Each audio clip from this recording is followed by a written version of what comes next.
Welcome to the Church and Culture Podcast, a weekly discussion with Dr. James Emery White on the latest trends happening in culture and where and how the church should respond.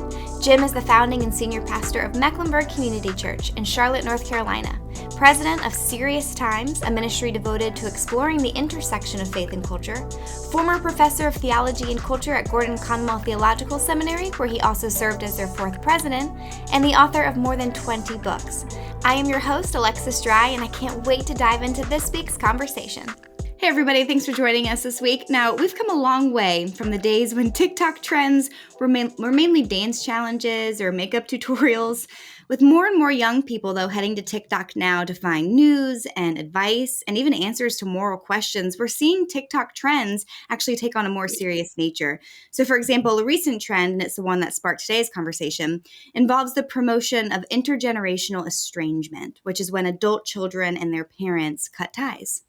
Now, this trend provided an interesting backdrop to the current series, Jim, that you're walking through at the church where you pastor, which is Mecklenburg Community Church, because it's about the 10 Commandments. And this past weekend, we tackled the 5th commandment, which calls us to honor our parents. Now, you had mentioned that this was not the first time, obviously, in your pastoring career that you'd walk through the 10 Commandments in a church series. And so you had already anticipated two kind of polar reactions to this command in particular. For our listeners' sake, can you tell us what those were? Yeah, I taught them the Ten Commandments twice before the series that I'm doing now. The first was back in 1997. I had to go back and check on that. And then I did a series on it back in 2006, which I did remember. So about 10 years later, and now in 2025, when we're recording this, I'm teaching them for the third time. So it was almost 20 years since I last visited the Ten Commandments in terms of a weekend series, which was really wrong of me. I mean, it really is one of those core sections of Scripture with outsized significance, and that I think people need to be taught frequently enough that it really is in their DNA, and they really do understand. I mean, this is the heart of Mosaic law. And so even though it was the third time I've walked through it, it was really overdue. Really, I'm embarrassed to say it's been 20 years since I taught the Ten Commandments. Anyway, but I do remember the first time I talked about it back in 1997. And the reason it stood out to me is what you were just saying. When it came to, they knew which commandment I was going to be talking about, and I said it was honoring, your parents, and it's, I just started to get just besieged with people, just like almost like panicking, like, what are you going to say? What are you going to say? What is that? What are you going to say that means? So many people stopped me, and it became very quick, being very apparent what it was that was fueling it. There were really two groups of people, but what was really the one group that was really agitated was they'd always struggled with the idea because their parents were not very honorable. They were raised by someone. There was dysfunction. There was a toxic atmosphere. There was abuse. There was any number of things. But they struggled with. They had a parent who was anything but honorable, so they really struggled with the idea of giving them honor. And I got it then. I get it now. If you grew up in a dysfunctional home or you had a toxic or abusive parent, someone who, as I said, if they're giving out licenses for parenting, they should have never been issued one. The 5th commandment is tough. It really is. It just doesn't go down very well. In fact, it's probably the only one on God's top 10 list that people feel like should be very situational. And handled situationally. Like in some cases you honor, in some cases you don't. But then I had another group of people who I felt had the opposite reaction. They just met the whole thing with a yawn. Well, why are we talking about that? My family's fine. I had a great family, great childhood. I love my parents. My parents love me. I talk to them every week on the phone or every day or whatever. And their thinking was, I can pass on this one, right? I don't have to show up, right? So I did have a challenge in front of me. One group didn't want to even think about honoring their parents, and their guard was up, and the defenses were up, and such. And the other set just didn't want to have to spend time on something that wasn't an issue, that in their minds just wasn't relevant. So when I came to teaching on it again, I knew about those camps of people. I encountered them in 97. I encountered them in 06. I knew I was going to encounter them in 25. And so I think that I knew I had two cases I was trying to make, acceptance on one hand and relevance on the other, and explanation to all. But I do think that what has changed in doing it now is the overwhelming majority of people would say they have difficulties with their homes, their families of origin. There's a dysfunction there. Now, right or wrong, I just feel like the overwhelming majority would say that they struggle with giving honor to their parents. So yeah, that's it in a nutshell. Well, so on this note of family dynamics, I wanted to revisit. So, ancient Near Eastern culture, which is the context in which the Ten Commandments were originally given, they assumed a particular family structure. I mean, at that time, usually both the mother and father were present. Multiple generations often lived under the same roof. That also is not the case anymore. Now, a quarter of all children in America live with a single parent, and only 7-ish% are considered multi-generational. So as we consider, modern implications to this commandment, can you begin by telling us who even qualifies as our parents, as strange as that may seem to say? I think this is one of the most eye-opening, jarring aspects of the commandment when it's taught through the lens of biblical theology. It truly is. And the idea of biblical theology is that you go at a topic or a question or an issue and you galvanize everything the Bible has to say about it and bring it to bear on a subject. You don't just take one text that deals with it and just exegete it. That's good, but biblical theology looks at all the relevant texts and then pulls it all together. And that's um, uh, the obvious answer is, well, your biological father and your mother, and that would be right. Every one of us has a biological father and mother. That means that they are ones we are to honor. So that part of it is easy to describe. But when you widen the lens out biblically and you start looking at this in terms of honor and parents and such, um, beyond your biological parents are the people who may have functioned as your father or mother. Maybe you were adopted. Maybe you had a stepfather or a stepmother who came in at an age where they really did actively parent you and filled that parenting role. The idea is not simply to honor the person, but to honor the functional role, which is why you have throughout the Bible, children being called to honor their biological parents, but you also have children honoring the people who functioned as their parent, even when there wasn't a biological connection. I mean, low-hanging fruit here is Jesus with Joseph, and even the honor that you see him showing his father even at age 12, and he was the man who functioned as his earthly father, but even though he had no biological connection to Jesus at all, but that didn't change anything for Jesus. It widens out even more. You have the biological parent, you have the functional parent, but then you have what I'll just call the relational parent. This is the father and mother who came into your life through the relationships that you enter into, specifically marriage, which means, yes, the fifth commandment applies to mother-in-laws and father-in-laws. You find the Bible outlining very clear calls and descriptions of that honor and narrative sections describing that honor and the importance of the honor between son-in-laws and father-in-laws and daughter-in-laws and mother-in-laws and all across the board. The two that I remember I drew out, although there are others, would be Moses and Jethro and Ruth and Naomi. If you just take Moses and Jethro, to use kind of a male example of this, you had Moses starting out as a leader of the people of Israel, and his wife's father, Jethro, came for a visit. And he just was watching Moses in action and was just incredulous, just like, because when Moses would just take a seat, and if you think about this really was comical. Moses would just take a seat every day, and the people would bring every little petty issue in the world to him. My child doesn't obey me. My husband is not doing this, or these people over here stole my manna, whatever it was. I don't know. But he was leading thousands, tens of thousands, and dealing with every little problem, every dispute, every disagreement, every need himself. It was insane. So Jethro, maybe other people didn't feel the freedom to speak, into his life this way or to question him at all, but he had a different role in his life. And so as his father-in-law, one of his parents, if you will, parent figures, put his arm around him and took him aside and said, son, there's a better way. and gave him some organizational advice about how to break the people down into smaller, more manageable groups, and told him to appoint leaders over those groups, give authority and delegate it.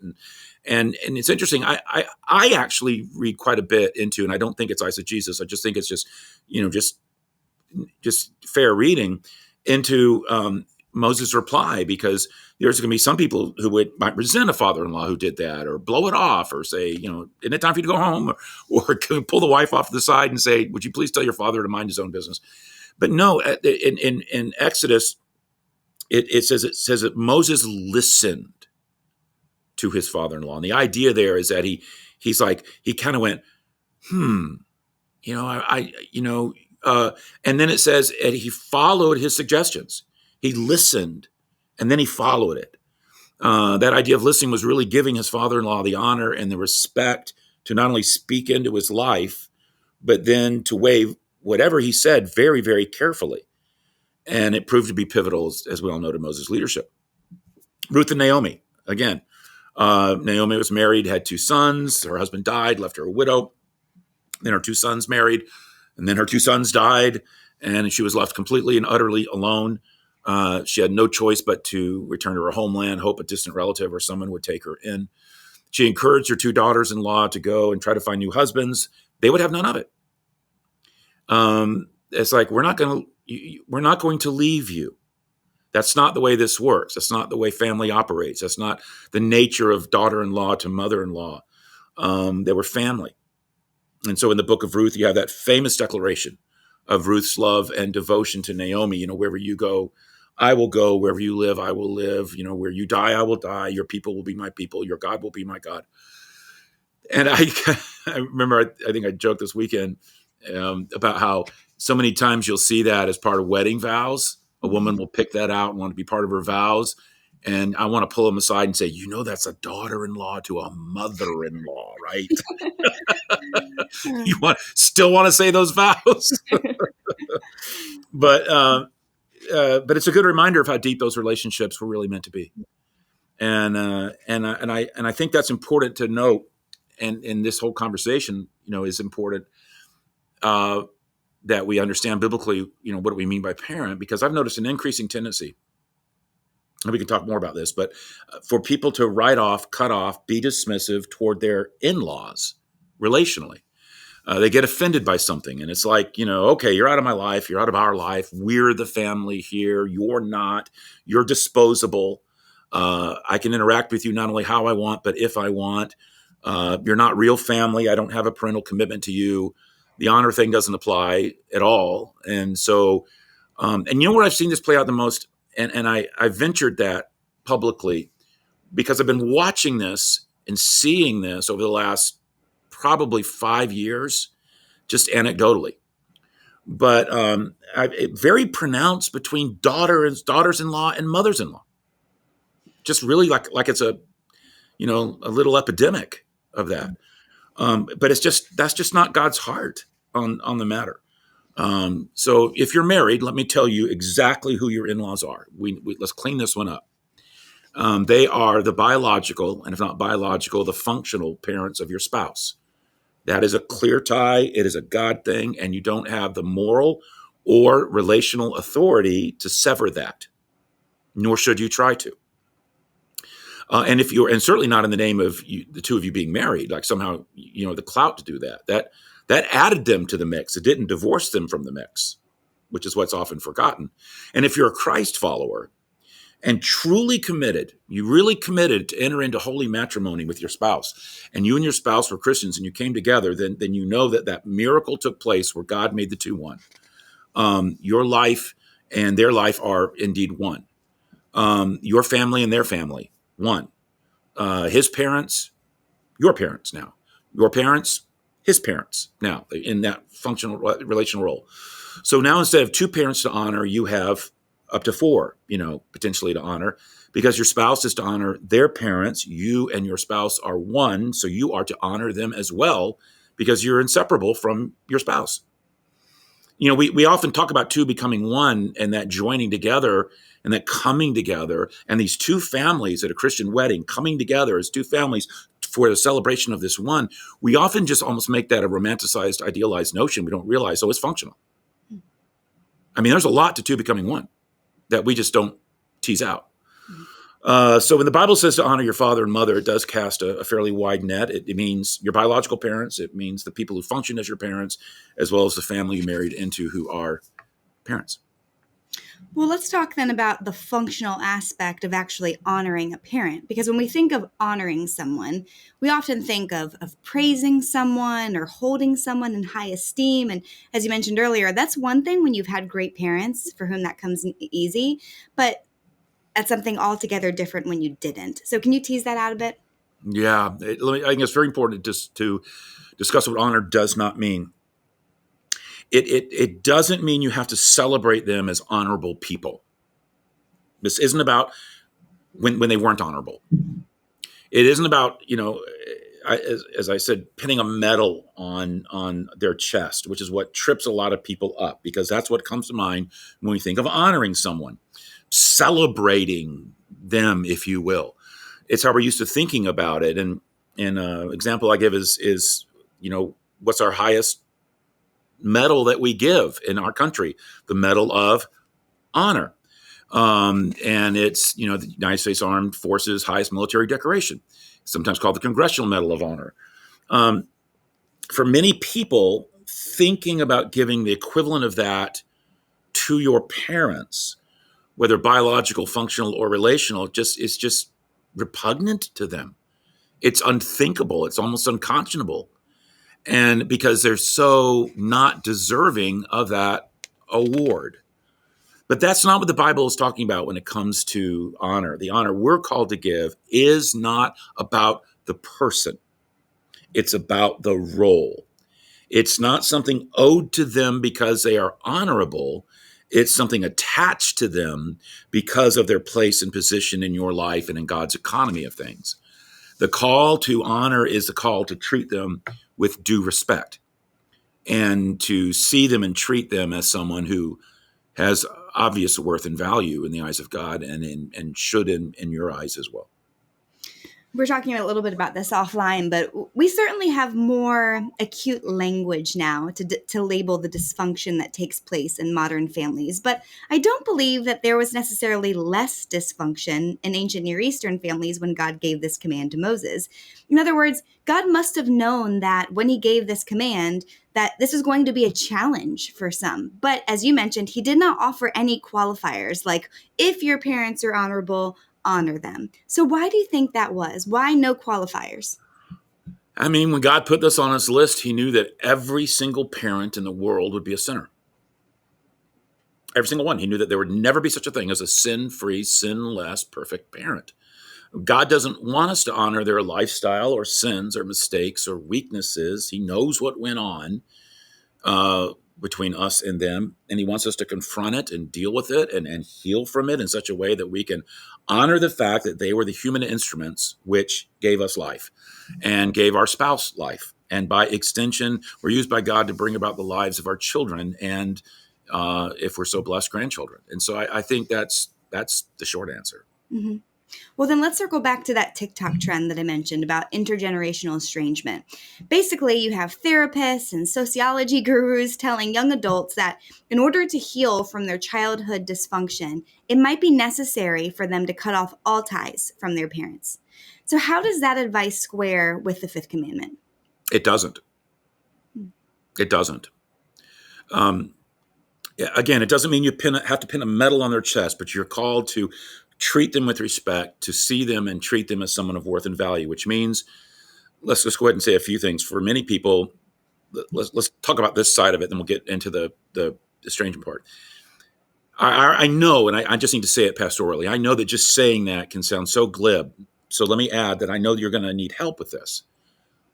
It's not going to be an easy task. You're going to need some good Christian counseling to sort out the dysfunction, the toxicity, the brokenness of that relationship, because really so many of us do carry around very deep, deep wounds from our parents. We have disappointment, we have rejection, we have the pain and hurt, resentment from a lack of love or affection. Some of us experience physical or even sexual abuse. God is not asking you to turn off that pain or those wounds like it's some kind of light switch. But he is calling us to work on it and to let him go to work on you and in you, to allow you in ways that allow you to practice honor or move ever increasingly toward better practices of honor. Not in a way where you put on a phony plastic smile around them or gloss everything over or stuff, in a way that's unhealthy. God doesn't want you to do that. He doesn't want you to hide or deny your pain. He wants you to name it, identify it, grieve over it, and he wants you to address it head on in whatever way it takes to end that cycle of pain. It's the only way to end generational patterns of sin. And the call to honor is the call to find the strength, the healing to be able to authentically honor the parents in your life. And again, that does not mean you celebrate their actions. Doesn't mean you can't have boundaries with them. If they aren't safe, they're not safe. And honoring them isn't a call to let them just run rampant through your life and leave a trail of bodies behind it, or affect your children negatively or anything like that. But it is about interacting with them and treating them with appropriate civility and respect as people who have worth and value. Now, again, people will want to just say, but you don't know what they did to me. And I've many years of pastoral counseling. I said, no, and you don't know what my parents did to me either. So let's just agree that there's a lot of junk out there. Honoring them in spite of their sin is the point. So with that in mind, so having said that, let me get to your question. Because let's talk about this intergenerational separation or intentional, purposeful estrangement or divorce between children and parents. And it largely is children doing that to their parent. And it's usually a lot of millennials and particularly Gen Z, but it's the younger adults that tend to be doing this. There are situations where that's called for. I mean, I think it would be naive to say no. I can think, but only a few. I can think of only a few types of situations where that might be called for, and they all revolve around habitual, unrepentant patterns of sin that are harmful or abusive to others. Where it's really a safety issue. There's substance abuse, there's physical, sexual abuse, or there's language, just racist or profane language that you just can't have around your children that they refuse to address. So that's why I'm very careful with my language. Habitual, unrepentant patterns of sin that are harmful or abusive to others or to your children. But when it's just because you're allergic to somebody, or you disagree with them on something, or they did something that you found offensive or irritating, or you disagreed with, that is not a call to end the family relationship, and certainly not with a parent. The heart of being a family is that you work at being a family. You work through conflict. You work through misunderstanding. There is a bond there. There's a commitment there. There's a duty there. The whole thing on TikTok is about young adults, specifically millennials and Gen Z, solving family issues by ending the family. That's not solving a family issue. They talk about their parents' toxic behavior and how it impacts them negatively, and then they talk about how the answer is to enter into estrangement, separation. It's like, it's almost like they take how they have unfriended people online or ghosted someone they dated, and they just apply it to the most significant relationship in their life, which is a parent. It's often called going no contact, is kind of the buzz language. They do it with the most important relationship, one of the most important relationships on earth, family, and to people they are directly biblically commanded to honor, their parents. And as I said, that includes biological, functional, and relational. And in every case I know where a child has done this, this is what's interesting to me, Alexis.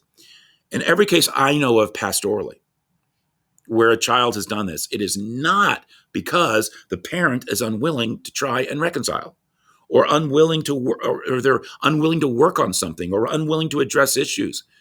They're kind of like, look, tell me. But the child just says, no, I'm done with the relationship. No effort, no desire, no willingness to even try. They don't want to go through it's almost like they don't want to go through the hard work of talking about it. It's just they refuse to forgive, refuse to have the kinds of conversations that work through things. It's easier in their minds to just sever.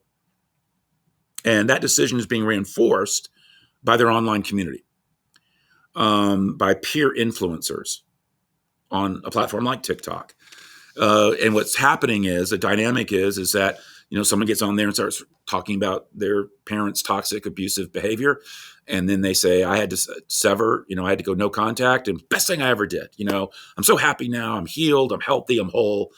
And then somebody else tells their story and another someone. And then someone says, oh, well, you need to go no contact, or that's the way to solve this. It worked for me. It's almost like they're passing this all around like tips on skincare or something. And it just has its own life. So they go no contact, or sometimes they call low contact, to varying degrees. So you just find all this chatter on TikTok. They're just getting together and talking about their parents' toxic behavior, how it negatively impacts them. And then others reinforce those feelings, and it gets all worked up and blown out of proportion. And then the solution being that all they have to do is break off contact to find peace. This is a new, we need to kind of call it what it is. It's a new morality. It's a new morality. Whereas society has traditionally promoted the message that it's good for people to have family, now it's being touted that it could be healthier for people to have a life beyond their family relationships, to find a new sense of family with friends or peer groups, and completely discard their family of origin. And I think we need to talk about what's driving this. It's not politics. If people thinking this is just left versus right, progressive versus conservative, or, woke versus unwoke, between generations or something. No, it's not about politics. Because this has been studied. It's not about someone coming out as gay. So my family was all toxic toward me because I came out as gay, or I dated someone they didn't like, or whatever, those kinds of things. Nope, it wasn't that. It tends to be about just something the parents said or did. And what they said or did was made into a big deal. Joshua Coleman, who's a clinical psychologist who has written extensively on this, has found, and we'll try to put a ton of stuff in the show notes, but has found that what is making the estrangement become more common, and you and I have talked offline about this, and I think that this is something this is a thing. But he's found that is what is making the estrangement more common is the changing notions of what constitutes harmful, abusive, traumatizing, or neglectful behavior. His research has found that the definition of trauma has expanded in the past 3 decades to include experiences once considered harmless. That the bar for qualifying for a trauma today is really low. In so many cases, the actions or words or behavior of the parent that was supposedly so detrimental to their mental and emotional well-being was something ridiculously trivial. And I would testify to that. I know as a pastor, if people get all bent out of shape about that, I would say that as a pastor who has a ringside seat to a lot of families going through a lot of stuff, and you hear both sides and you're sitting there, talking. I've heard what a lot of these issues are between parents and children. And people who have truly grown up in dysfunctional, toxic, abusive homes would find what they're calling dysfunctional, toxic, and abusive, and having been somehow scarred as a result to such a degree that they have to have no contact. They find it laughable to the point of even being offensive as people who really have gone through trauma. It's like I remember. Do you remember recently when somebody made a comment from the Los Angeles fires that I think they lost a home or some possessions, mm-hmm. and they said, well, this was my 9/11, mm-hmm. and appropriately, the world erupted and said, friend, that's no 9/11. The loss of some belongings is no 9/11. Mm-hmm. That wasn't planes crashing into a tower, killing thousands of people. Sorry. And but you see that's kind of the what is happening. We're taking things and we're amplifying them. Or somebody loses their dog and they says, well, that was my Holocaust. Or somebody says, well, my parents made me do this as a child. They took away TV for a week, or they wouldn't let me do this, and so I was in a toxic, abusive home. And again, I'm not trying to be condescending. I'm just saying that there really is some things like that people who've really been through trauma would say, okay, we're using the same words but different dictionaries. We really are. David Brooks wrote an article back in 2021. He talked about this rising trend among young adults, as evidence of the breakdown of society and proof of the pervasive psychological decline that's ripping families apart. And that was an interesting way of putting it. It brings to mind for me a verse from the book of Malachi. And I was just sharing, the reason it was on my mind is I was sharing this verse actually with a group of men recently. But in Malachi, he declares that as the end of time nears, and this was him speaking prophetically, as a prophet. As the end of time nears, there will be those who will need to work and will work toward a specific end. And he says they will turn the hearts of the fathers back to their children and the hearts of the children back to their fathers. And that's very interesting. That as the end of time nears, that will be the work needed. Because there will be that separation. So let's, so having said all that, I feel my pastor's hat coming on. Let me give a few basic steps, just a hint, because that would be a whole nother conversation that really isn't up the church and culture alley, that we do for this podcast. But let me just give a couple of things for people who are in the thick of this to consider. If you're a child who has gone no contact, and you consider yourself a Christ follower, I just can't challenge you enough. Stop it. Stop it. Unless there's physical or sexual abuse of some kind, like we've outlined, or such unrepentant toxic behavior that it's truly harmful to you or your child, you need to end the no contact biblically. Now, you need to communicate the nature of your concerns to your parent or parents, along with your expectations. That's fair, and invite them into some kind of conflict resolution or resolving what it is that led you to this. I'm not saying that whatever is at hand is not without some merit. I'm just saying solve it. Make it clear what it is so that they know what is expected and to work on it. Let them know what changes you would like to see made. If you're the parent of a child who has gone no or low contact, don't you do it.